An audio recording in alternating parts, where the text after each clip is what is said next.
Silakan duduk Bapak Ibu sekalian semuanya, apa kabarnya? Iya, kok kelihatan kurus semuanya? Puji Tuhan ya. Besok kita sudah tepat 3 minggu dalam puasa raya selama 40 hari. Saya percaya kita yang ambil bagian tidak sia-sia di hadapan Tuhan ya.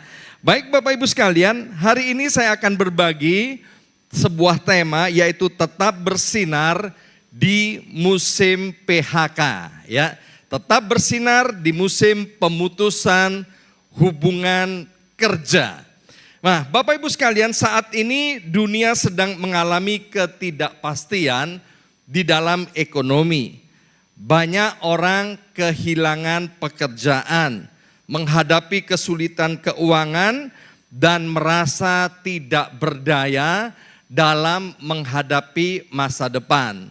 Tema gereja kita untuk tahun 2025 adalah Future Foresight, siap menghadapi masa depan. Dan di bulan Januari subtemanya adalah Stay Connected. Jadi kalau kita mau siap untuk menghadapi masa depan apapun yang terjadi, yang pertama kita harus senantiasa terhubung dengan Tuhan. Bersama saya ucapkan terhubung dengan Tuhan. 2, 3, terhubung dengan Tuhan. Nah, di bulan Februari kita diingatkan dan diajar supaya menghadapi masa depan kita harus bebas dari rasa takut. Bersama saya ucapkan bebas dari rasa takut. 2, 3, bebas dari rasa takut. Dan di bulan Maret ini subtema kita adalah memandang ke depan atau melihat ke depan. Bersama saya ucapkan memandang ke depan. 2, 3, memandang ke depan ya. Nah, sebagai anak-anak Tuhan, Bapak Ibu sekalian, kita dipanggil untuk hidup di dalam iman. Bukan di dalam ketakutan ketika kita melihat dengan mata kepala sendiri, kita mendengar banyak berita tentang pemutusan hubungan kerja. Menurut organisasi buruh internasional di seluruh dunia ada kurang lebih 200 juta orang yang terkena PHK. Wow, 200 juta orang itu hampir seluruh penduduk Indonesia. Indonesia kalau nggak salah penduduknya 284 juta ya. Bayangkan PHK yang terjadi sampai hari ini di seluruh dunia ada kurang lebih 200 juta orang itu yang terdata di dalam organisasi buruh internasional. Gelombang PHK besar-besaran terjadi di berbagai negara termasuk Amerika Serikat, Indonesia, Jerman, kemudian Vietnam dan lain sebagainya. Nah, banyak orang kemudian melihat PHK ini, pemutusan hubungan kerja ini sebagai akhir dari segalanya. Mereka kemudian melihat kegelapan, tidak ada lagi yang namanya masa depan yang cerah, masa depan yang penuh dengan pengharapan. Namun kita sebagai anak-anak Tuhan, kita harus percaya bagaimana jika justru melalui musim PHK ini, Tuhan ingin membawa kita ke level yang lebih baik. Yang setuju katakan? Hari ini kita akan belajar bersama-sama bagaimana tetap bersinar di musim PHK ini. Yang pertama Bapak Ibu sekalian, kita harus percaya bahwa Tuhan yang kita sembah di dalam Yesus, Dia adalah Yehovah Jireh. Bersama saya ucapkan Yehovah Jireh. 2, 3, Yehovah Jireh. Artinya Allah yang menyediakan. Kita harus yakin, kita harus percaya bahwa Dia adalah Allah yang menyediakan apa yang kita perlukan. Mari kita baca Alkitab kita dari kitab Filipi pasal 4 ayat yang ke-19. Filipi pasal 4 ayat yang ke-19. Yuk kita baca bersama-sama dengan suara yang keras. 2, 3. Allahku akan memenuhi segala keperluanmu. Tunjuk kiri kananmu, keperluanmu. Iya, dan sekarang tunjuk diri kita sendiri, keperluanku. Iya, perhatikan kata segala. Artinya apa segala? Artinya semua. Apa artinya semua? Semua artinya segala. Segala itu artinya apa? Semua, ya. Ayo kita baca ulang bersama-sama 2, 3. Allahku akan memenuhi segala keperluanmu, keperluanku menurut kekayaan dan kemuliaannya dalam Kristus Yesus. Bapak Ibu sekalian, apakah hari ini kita masih tetap percaya bahwa Allah yang kita sembah, Dia adalah Tuhan di atas segala Tuhan, Raja di atas segala raja, penguasa tunggal langit bumi dan segala isinya?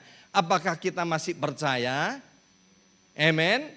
Kalau kita percaya, kita yakin, maka kita harus yakin dengan ayat firman Tuhan ini.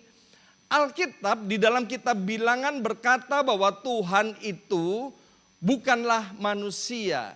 Kalau Tuhan berfirman, maka Tuhan yang sama Dia pasti. Bukan mudah-mudahan akan menggenapinya. Jadi kalau Filipi pasal 4 ayat yang ke-19 berkata, Allahku akan memenuhi segala keperluan Bapak, Ibu semuanya, maka ini pasti terjadi, pasti digenapi. Enggak peduli situasi dunia seperti apa. Sebab Tuhan kita tidak bisa dibatasi oleh situasi dan keadaan dunia ini. Sebab Tuhan kita adalah Allah yang berdaulat, Allah yang maha kuasa. Mari kita baca satu ayat lagi dari kitab Ulangan pasal 28 ayat yang ke-12. Ulangan pasal 28 ayat yang ke-12. Kita baca bersama-sama 2, 3. Tuhan akan membuka bagimu perbendaharaannya yang melimpah, yakni langit, untuk memberi hujan bagi tanahmu pada masanya dan memberkati segala pekerjaanmu. Ini cocok banget dengan orang New York, orang di Amerika ini, Bapak Ibu sekalian, sebab ada banyak di antara kita yang punya pekerjaan bukan satu, ya, lebih dari satu. Dan di sini dengan jelas berkata, Tuhan akan memberkati segala. Tuhan akan memberkati semua pekerjaanmu. Lanjut, 2, 3. Sehingga engkau memberi pinjaman kepada banyak bangsa, tetapi engkau sendiri tidak meminta pinjaman. Dalam doa Bapa kami yang ada di dalam sorga, ada satu bagian dalam doa itu berkata, berikanlah kami pada hari ini rezeki atau makanan kami yang secukupnya. Cukup untuk kita berbeda dengan cukup untuk Tuhan. Kalau Tuhan bilang supaya kita berdoa, berikanlah makanan kami, berikanlah rezeki yang bagian kami secukupnya. Kita harus punya iman bahwa Ulangan 28 ayat 12 ini itu adalah kecukupan yang dimaksudkan oleh Tuhan. Rezeki yang secukupnya menurut Tuhan yaitu kita tidak punya pinjaman, tetapi yang ada sebaliknya yaitu kita memberi pinjaman kepada banyak bangsa. Yang beriman bersama-sama katakan, terjadilah seperti apa yang engkau imani, terjadilah seperti apa yang engkau percayai. Mari kita baca ayat ini, Ulangan 28 ayat 12 sekali lagi. Kalau ketemu dengan katamu, digantiku atau aku, sambil tepuk dadanya. Ya, yuk 2, 3.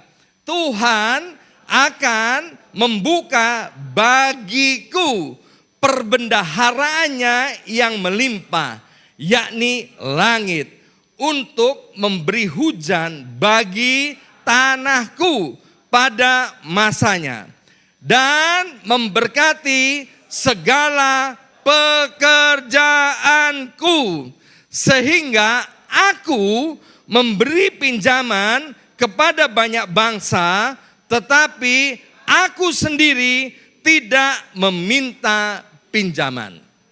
Seperti yang sering kali saya saksikan, di dalam keluarga kami punya kebiasaan menulis ayat-ayat firman Tuhan melalui komputer dan kemudian kami cetak, kami print ya cukup besar, kemudian kami tempelkan di pintu-pintu atau di tempat-tempat di mana kami mudah untuk membacanya. Seperti yang ditulis di dalam kitab Amsal 18 ayat 21, bahwa mati dan hidup dikuasai oleh lidah, siapa suka menggemakannya akan memakan buahnya. Jadi kalau ada ayat-ayat firman Tuhan yang menjadi rema buat kami, maka kami print dan kemudian kami baca berulang-ulang. Karena kami percaya akan firman Tuhan itu. Maka itu Bapak Ibu sekalian, kalau hari ini kita beriman tentang ayat ini, ada baiknya kita suka menggemakannya. Sehingga Tuhan memberkati segala pekerjaan kita, sehingga kita bisa memberikan pinjaman kepada banyak bangsa, dan kita sendiri bebas dari utang, bebas daripada pinjaman. Karena itu adalah kehendak Tuhan.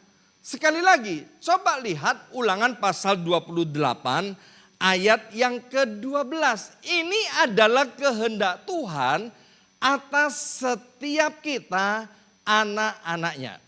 Dalam kitab 1 Yohanes pasal yang ketiga dikatakan begini, celakalah kalau hatimu sampai menuduh engkau sehingga engkau tidak punya keberanian untuk menghadap kepada Tuhan, engkau tidak punya kepercayaan datang kepada Tuhan. Dimulai dari mana?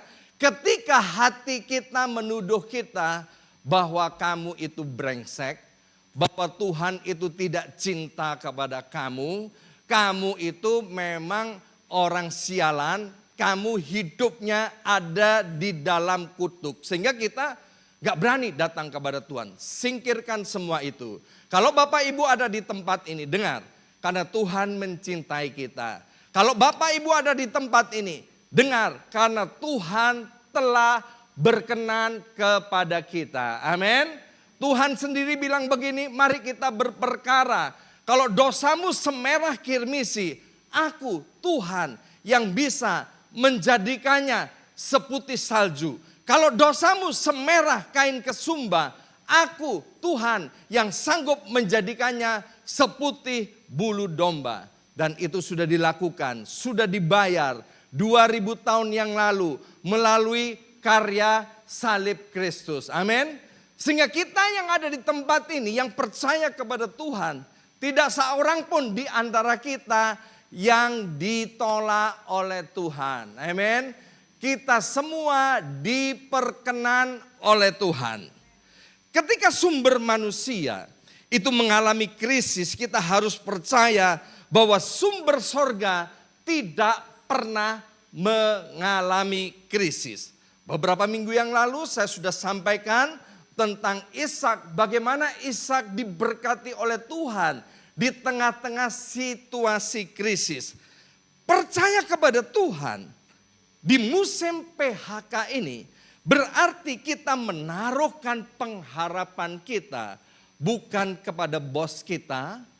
Kita menaruhkan pengharapan kita bukan kepada manusia. Tetapi kita menaruhkan pengharapan kita kepada Tuhan yang kita kenal dengan nama Yehova Jireh. Allah yang menyediakan. Sebagai orang yang percaya Bapak Ibu sekalian, kita dipanggil untuk melihat segala sesuatunya bukan dengan ketakutan. Maka itu bulan Februari berulang-ulang sepanjang bulan itu diajar supaya kita bebas daripada rasa takut. Tapi biarlah mulai di bulan Maret ini, waktu kita memandang ke depan, kita melihatnya dengan mata iman, kita melihatnya dengan hikmat yang daripada sorga. Ketika PHK itu datang, dan kemudian ada orang-orang yang mengalaminya, maka mereka merasa bahwa hidupnya sudah tidak berharga lagi, enggak berarti lagi. Ditinggalkan oleh perusahaannya, ditinggalkan oleh teman-temannya. Bahkan ada anak-anak Tuhan yang merasa bahwa Tuhan telah meninggalkan mereka. Firman Tuhan dengan jelas berkata bahwa Dia adalah Allah Immanuel yang sekali-kali tidak akan meninggalkan kita. Amin. Daud di dalam Mazmurnya pasal 23, dia berkata, sekalipun aku berjalan di dalam lembah kekelaman, sekalipun aku berjalan di dalam dunia yang penuh dengan krisis, sekalipun aku sedang ada di dalam musim PHK di mana-mana, aku tidak takut bahaya. Sebab Tuhan adalah gembalaku yang baik. Amin. Dia Tuhan yang menyertai kita. Bapak Ibu sekalian, saya mau ulangi. Kalau Tuhan sudah membawa kita ke titik hari ini, 16 Maret 2025, maka Tuhan yang sama tidak akan pernah meninggalkan kita. Sekali lagi, kalau Tuhan sudah membawa kita masuk ke hari ini, 16 Maret 2025, maka Tuhan yang sama sekali-kali tidak akan pernah meninggalkan kita. Yang setuju katakan? Alkitab pernah mencatat kisah seorang nabi yang bernama Elia. Waktu itu terjadi krisis yang hebat. Hujan tidak turun selama 3,5 tahun. Kekeringan terjadi di mana-mana, krisis ekonomi terjadi di mana-mana. Tapi kita masih ingat kisah daripada Nabi Elia ini. Bagaimana Tuhan memelihara hidupnya di anak sungai Yordan, tepatnya di tepi sungai Kerit, sungai yang kecil. Dan tiap hari Tuhan kirimkan makanan untuk Nabi Elia melalui burung gagak. Air minumnya dari aliran sungai Kerit, makanannya Tuhan kirim melalui burung gagak. Itu namanya Yehova Jireh. Tak lama kemudian sungai Kerit itu menjadi kering. Dan kemudian Elia diutus oleh Tuhan untuk pergi ke Sarfat untuk menemui seseorang. Ternyata sampai di Sarfat Elia tidak ketemu dengan orang kaya. Alkitab mencatat bahwa Elia berjumpa dengan seorang janda yang amat sangat miskin. Dan janda ini hampir mati dengan anaknya. Kenapa? Karena krisis. Karena kekeringan juga terjadi di Sarfat. Singkat cerita kita melihat bagaimana Tuhan memakai janda yang miskin ini untuk memelihara hidup daripada Nabi Elia. Gara-gara janda Sarfat ini taat kepada firman Tuhan, dia mau memberkati Nabi Elia. Maka janda Sarfat ini pun gak jadi mati dengan anaknya, tapi hidupnya pun berkecukupan sampai musim krisis itu berlalu. Ini adalah Yehova Jireh. Di tengah kondisi sulit hari ini Bapak Ibu sekalian, Tuhan selalu punya banyak cara. Bukan 1001 cara, bukan 1.000.001 cara, Tetapi Tuhan punya cara yang kreatif, yang tidak terbatas. Bersama saya ucapkan tidak terbatas. 2, 3, tidak terbatas. Saya punya iman begini. Di dalam kitab Yesaya dikatakan bahwa raja-raja akan datang kepadamu untuk melayani dan memberkatimu. Bahkan dalam kitab Yesaya dikatakan istri-istri daripada raja-raja ini, permaisuri-permaisuri itu juga akan datang untuk melayani anak-anakmu. Saya percaya dan saya beriman akan hal itu terjadi bukan hanya dalam hidup saya, tapi juga dalam hidup Bapak, Ibu semuanya. Amin. Tuhan punya banyak cara untuk menolong dan memberkati kita. Jadi apa yang harus kita lakukan di musim PHK ini? Yaitu percaya bahwa Tuhan pasti menyediakan yang kita butuhkan. Yang kedua, kita harus percaya bahwa Tuhan akan memberikan jalan keluar yang terbaik bagi kita. Meskipun hari ini kita belum dapat melihatnya. Maka itu Bapak Ibu sekalian, di tengah musim PHK ini, mari kita fokus kepada Tuhan. Amin.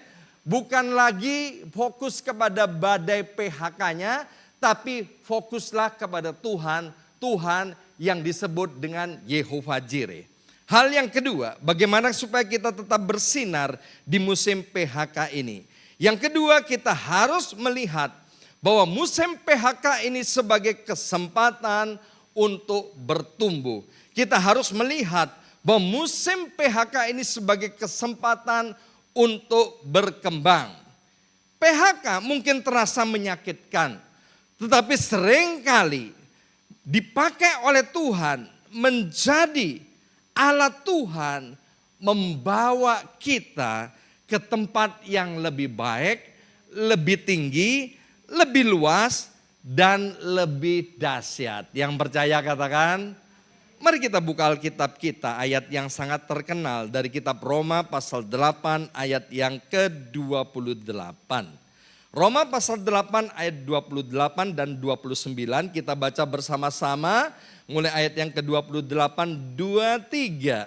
Kita tahu sekarang bahwa Allah turut bekerja dalam, ayo kok lemes semua, ayo baca lebih keras lagi, 23.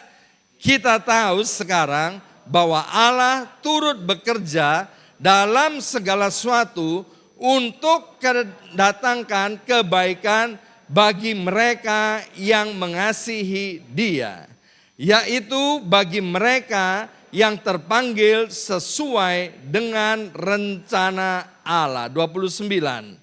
Sebab semua orang yang dipilihnya dari semula, mereka juga ditentukannya dari semula untuk menjadi serupa dengan gambar anaknya, supaya ia anaknya itu menjadi yang sulung di antara banyak saudara. Bapak Ibu sekalian yang dikasihi oleh Tuhan, ketika menghadapi musim PHK, banyak orang kemudian terjebak di dalam keputusasaan. Mereka melihat bahwa PHK ini akhir dari segala-galanya. Mereka menjadi kehilangan arah, merasa malu dan tidak berharga. Namun sesungguhnya PHK itu bisa menjadi kesempatan emas untuk bertumbuh, meningkatkan kualitas diri, dan naik ke level berikutnya yang telah Tuhan sediakan. Dalam kitab Kejadian mulai pasal 39 sampai dengan Kejadian pasal 50, di situ dikisahkan seorang anak muda yang masih berusia kurang lebih 17 tahun, namanya Yusuf. Hidupnya mengalami malu, hidupnya mengalami kehancuran yang hebat, yang luar biasa, lebih parah daripada orang yang mengalami PHK. Bayangkan, Yusuf ditelanjangi oleh saudara-saudaranya, orang yang dia kenal. Betapa malunya pelecehan seksual terjadi atas Yusuf. Betapa sakitnya, betapa pahitnya, betapa hancurnya hidup daripada Yusuf. Kemudian dimasukkan ke dalam lubang sumur. Wow, dia nggak punya masa depan lagi. Tapi oleh karena kebaikan salah satu saudaranya, dia dikeluarkan dari lubang sumur itu. Dia punya sedikit secercah pengharapan. Tapi apa yang terjadi? Lagi-lagi atas ulah saudaranya, Yusuf dijual sebagai budak. Ingat, yang namanya budak pada zaman itu sama dengan benda hidup, bukan makhluk hidup. Kalau benda itu seperti kursi, meja, itu adalah benda. Kita yang tinggal di Amerika Serikat, kita biasa melihat benda pada musim, pada waktu pembuangan sampah. Ada kursi, ada meja, ada kasur yang dibuang di pinggir jalan karena nggak ada harganya. Budak pada zaman itu seperti itu, Bapak Ibu sekalian. Dia nggak punya hak sama sekali, dia sama dengan benda. Dan Yusuf menjadi benda hidup. Dia kehilangan semua haknya. Yang ada adalah kewajiban dan kewajiban. Akhirnya setelah sampai di rumah Potifar, Yusuf difitnah oleh istri Potifar. Dan dia dimasukkan ke dalam penjara. Namun di tengah semua kepahitan, kehancuran, masa depan yang suram daripada Yusuf ini, Alkitab berkali-kali menuliskan bahwa Tuhan tidak pernah meninggalkan Yusuf. Alkitab menuliskan bahwa Tuhan menyertai Yusuf. Kita yang percaya kepada Tuhan, bahwa Tuhan adalah Allah Immanuel. Artinya, Tuhan gak pernah berjanji, kalau Tuhan menyertai kita gak ngalami masalah. Enggak, Tuhan gak pernah berjanji seperti itu. Tapi Tuhan berjanji, apapun yang terjadi dalam hidup kita, Dia sekali-kali tidak akan pernah meninggalkan kita. Amin. Dia adalah Allah Immanuel. Dia adalah Yehova Jireh. Allah yang menyediakan itu sekali-kali tidak akan pernah meninggalkan kita. Akhirnya melalui peristiwa demi peristiwa yang memalukan dan memilukan hidup daripada Yusuf itu. Karena Tuhan menyertai Yusuf, maka peristiwa demi peristiwa itu dipakai oleh Tuhan sebagai jalan, sebagai alat Tuhan untuk mempertemukan Yusuf dengan Firaun. Dan akhirnya Yusuf menjadi penguasa, orang nomor 2 di Mesir. Hari ini Bapak Ibu sekalian, yang pertama kita harus percaya bahwa Tuhan kita adalah Yehova Jireh. Yang kedua, kita harus tahu bahwa Allah itu menyertai kita. Kita harus melihat bahwa musim PHK ini, baik yang sudah terkena PHK atau hari ini kita tetap bisa bekerja di mana Tuhan tempatkan kita. Tuhan akan pakai semuanya itu menjadi alat Tuhan untuk mempromosikan setiap kita. Tuhan bilang bahwa Dia akan membawa kita terus naik, naik dan naik. Menjadi kepala. Bukan menjadi ekor. Tuhan gak mau kita turun. Tuhan gak mau kita stagnan. Tapi sekali lagi Tuhan berkata melalui kitab Amsal bahwa jalan orang benar itu seperti cahaya fajar pada pagi hari yang semakin terang hingga rembang tengah hari. Daud menulis di dalam kitab Mazmur, dia bilang begini, dahulu aku muda, sekarang aku sudah tua, aku tidak pernah melihat orang benar ditinggalkan. Aku nggak pernah melihat anak cucu orang benar meminta-minta roti. Daud bersaksi bahwa orang-orang benar itu dan keturunannya itu diberkati oleh Tuhan. Termasuk Bapak Ibu semua yang ada di tempat ini. Amin. Tuhan berjanji itu akan terjadi dalam hidup setiap kita. Nah, dari Yusuf kita melihat begini Bapak Ibu sekalian, jangan pernah kita melihat kesulitan itu sebagai hukuman. Kalau memang itu sebagai hukuman, mari bertobat. Dia adalah Allah yang setia dan adil.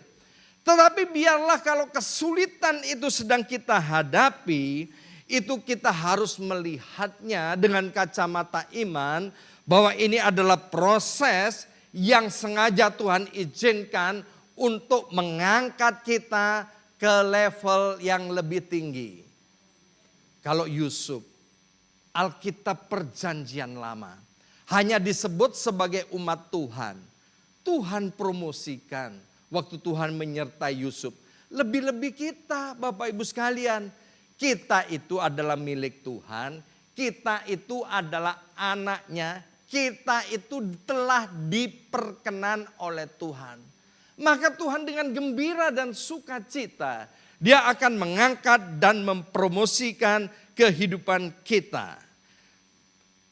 Kolonel Sanders, semuanya udah tahu bahwa dia adalah pendiri dari Kentucky Fried Chicken. Dia memulai usahanya waktu usianya 65 tahun. Pada waktu itu dia bersaksi bahwa penghasilannya setiap bulannya cuman $105 per bulannya. Ya. Jadi pada tahun 50-an itu $105 per bulan itu kecil Bapak Ibu sekalian. Ya. Jadi dia sangat miskin pada waktu itu. Tapi yang hebat, Kolonel Sanders dia tidak pernah menyerah. Ya, dia punya keahlian, yaitu bikin ayam goreng. Dan dia menawarkan resepnya ke restoran-restoran. Dan di situ diceritakan bahwa dia sudah mendatangi 1.000 restoran. Dan 1.000 restoran semuanya menolak. Ya, semuanya menolak. 1.000 restoran menolak. Maaf, mungkin ada di antara kita yang sudah kirim resume begitu banyak, tapi ditolak. Lihatlah Kolonel Sanders, dia nggak pernah menyerah. Dan kemudian pada tahun 1952 dia memulai usahanya, yaitu ayam goreng Kentucky Fried Chicken. Dan hari ini tahun 2025 cabangnya ada di 145 negara dan sudah ada 30.000 cabang. Ya, apa yang kita pelajari dari Kolonel Sanders? Bahwa tidak ada kata terlambat untuk sukses. Tidak ada kata terlambat untuk memulai usaha.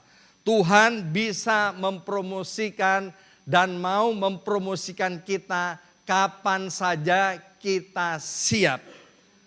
Kegagalan dan PHK itu bukan akhir dari segalanya.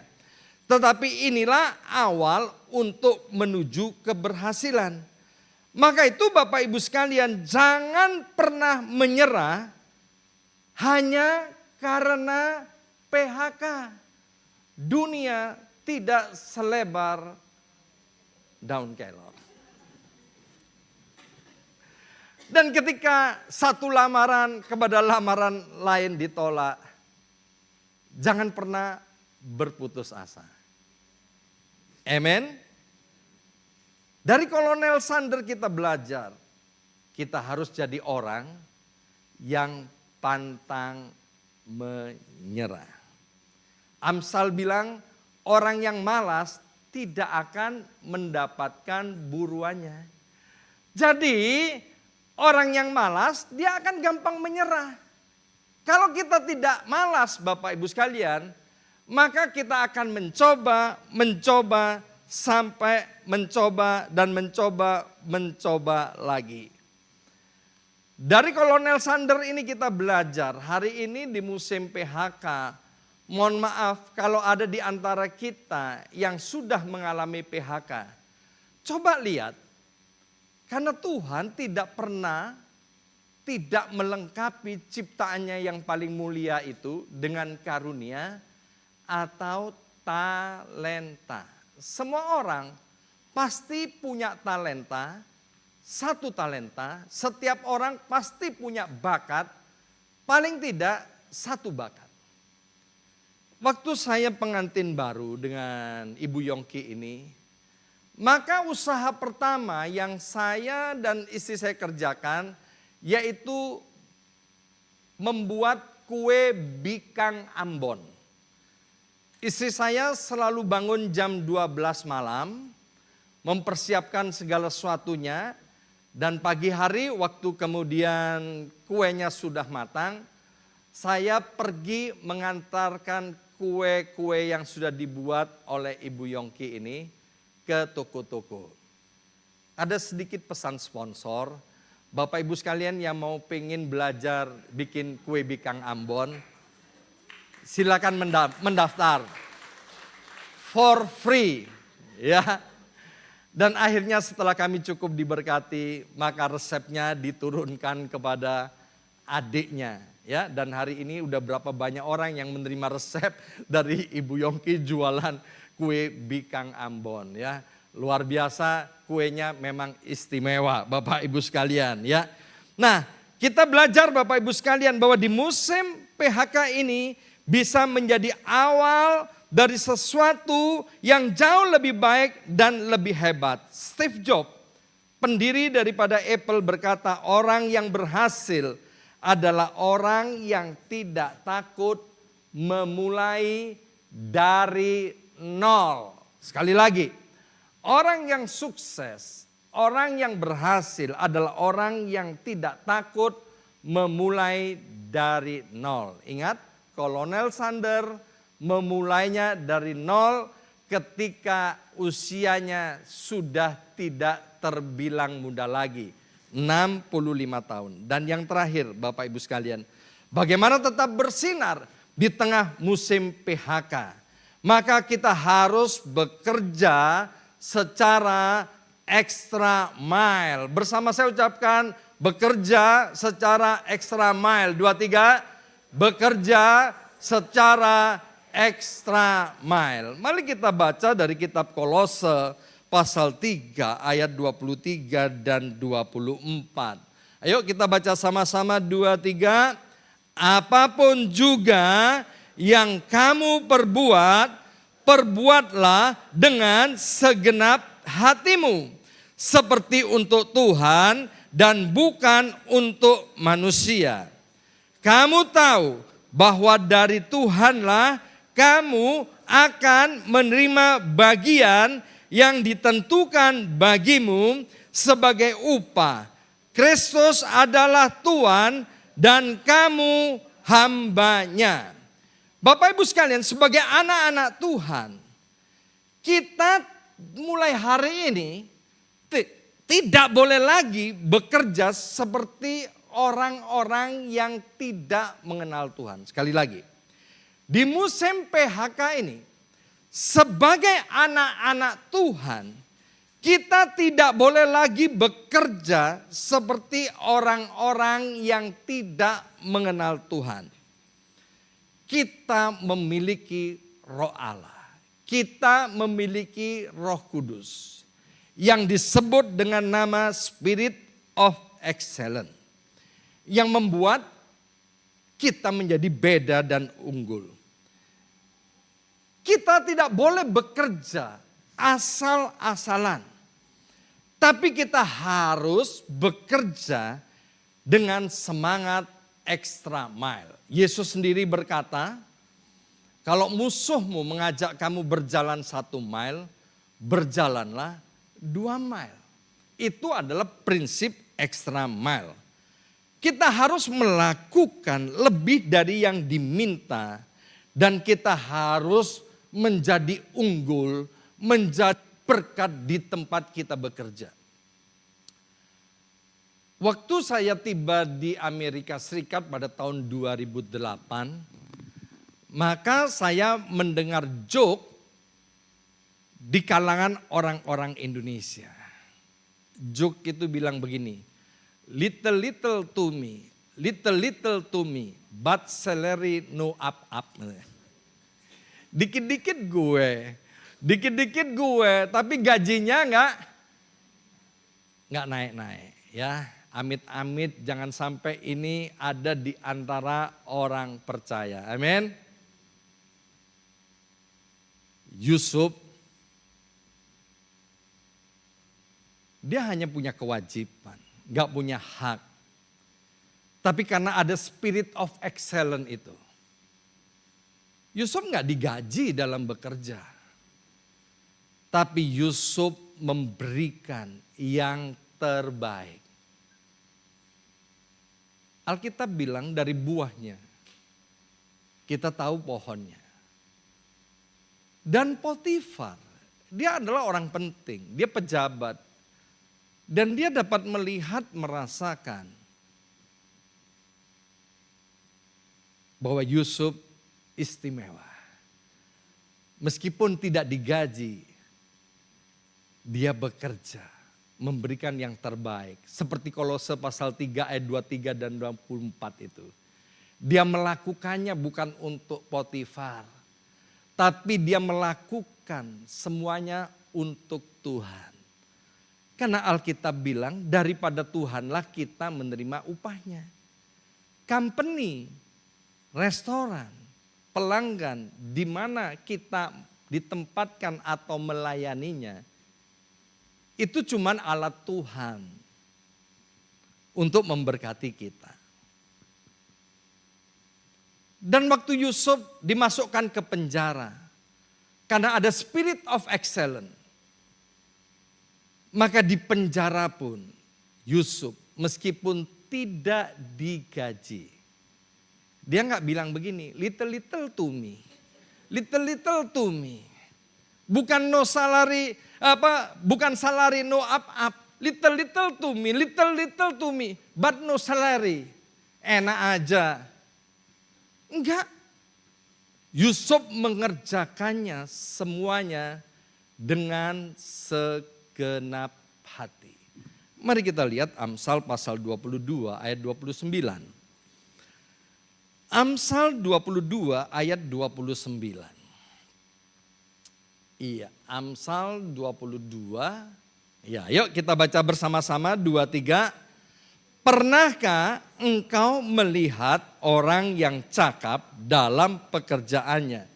Di hadapan raja-raja ia akan berdiri, bukan di hadapan orang-orang yang hina.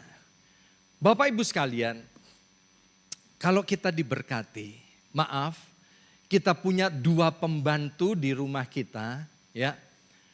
Dan kemudian yang satu pembantunya enggak hitung-hitungan, kerjanya bagus, rajin, ya. Dan kemudian pembantu yang satu kerjanya hitung-hitungan, kerjanya cuman asal-asalan. Maaf, ketika kita mau memecat salah satu dari mereka, kira-kira yang dipecat yang mana? Yang apa? Yang asal-asalan, yang hitung-hitungan. Ya, Bapak Ibu pinter. Beri tepuk tangan dong untuk Bapak Ibu, amin. Saya selalu berpesan kepada anak-anak saya, kepada beberapa jemaat yang minta advice, minta saran. Kita harus bekerja secara extra mile. Jangan hitung-hitungan. Sebab Alkitab dengan jelas berkata bahwa Allah itu tuannya kita. Kita menerima upah itu dari sorga. Manusia itu cuman alat kepanjangan tangan Tuhan. Kalau company-mu di tempat kamu bekerja, kalau perusahaanmu atau rumah atau restoran atau siapa saja memberi upah kepadamu kurang, please jangan ngomel, jangan bersungut-sungut, tapi lakukan semua dengan segenap hati. Nanti Tuhan menghitungnya dan Dia akan membayarnya dengan lebih daripada cukup. Teman saya kerja di bank. Waktu terjadi yang namanya TMP tahun 1991, Take Money Police, di Indonesia kita menyebutnya Taman Makam Perusahaan. Ya. Banyak yang kemudian di PHK. Teman saya dipanggil oleh manajernya. Dia bilang begini, wah ini giliranku nih di PHK. Tapi manajernya bilang begini, kamu tidak kami PHK. Tapi karena kami sudah melihat pekerjaanmu baik, kamu tetap stay di tempat ini dan kamu dinaikkan pangkat, dinaikkan gaji, kamu ditambahi fasilitas dan bonus. Tuhan kita, Dia Allah yang maha tahu. Dia Allah yang maha hadir. Dia sekali-kali tidak mau berhutang kepada kita. Amin. Maka itu Bapak Ibu sekalian, pelayanan kita, pekerjaan kita nggak boleh ikut uang. Ada orang-orang yang punya mental begini, karena gajiku cuma sedikit, ya aku memberikan sedikit. No, itu bukan prinsip kerajaan Allah. Amen. Prinsip kerajaan Allah, uang itu yang harus mengikuti pelayanan atau pekerjaan kita. Sekali lagi, kita bekerja, kita melayani bos kita melayani company di tempat kita. Jangan mengikuti uang. Tapi uanglah yang harus mengikuti kita. Kalau kita merasa begini, aku nggak pantas dapat gaji segini. Seharusnya aku dapatnya lebih daripada ini. Pada kesempatan ini sekali lagi saya mau katakan kepada Bapak Ibu sekalian, please jangan ngomel. Kerjakan dengan sungguh-sungguh meskipun itu bukan tarifmu, bukan hargamu. Karena Tuhan nanti dengan caranya yang ajaib, Dia akan mempromosikan kita. Amin. Alkitab bilang peninggian itu bukan dari gunung ini, bukan dari gunung itu. Saya suka nonton sepak bola Liga Inggris. Itu yang bermain setiap musim ada 20 klub. Ada klub kaya, ada klub yang miskin, ada klub yang pas-pasan. Ya. Tapi yang saya lihat Bapak Ibu sekalian, semua yang main baik di klub yang pas-pasan, yang rankingnya cuman ranking 20 atau yang buncit Bapak Ibu sekalian. Tapi para pemainnya benar-benar main sepak bola dengan amat sangat profesional. Yang kelas buncit itu gaji mereka seminggu kurang lebih 20.000 sampai 50.000 euro seminggu. Tapi kalau mainnya lebih baik, itu gajinya bisa 200.000 sampai 300.000 setiap minggu. Cristiano Ronaldo itu gajinya setiap minggu, bukan setiap bulan, setiap minggu gajinya 1.200.000 something euro setiap minggunya. Nah, saya mau cerita pemain sepak bola yang gajinya cuma 20.000 sampai 50.000 euro setiap minggunya. Mereka bermain dengan sungguh-sungguh, mereka bermain dengan rajin, mereka bermain dengan begitu serius, dia lari, dia kejar bola. Maka ketika musim itu selesai, maka banyak klub-klub sepak bola papan atas yang mengajak orang ini untuk pindah. Dia bilang begini, ayo pindah main di klubku. Gajimu kan cuma 50.000 euro setiap minggu. Pindah ke tempatku. Aku akan memberi gaji kepada kamu 200.000 sampai 300.000 euro setiap minggu. Ini artinya apa? Uang itu yang harus mengikuti pelayanan dan pekerjaan kita. Amin. Biarlah di musim PHK ini Bapak Ibu sekalian, ayo kita mulai periksa diri kita. Saya harap Bapak Ibu sekalian tidak ada seorang pun yang kena PHK.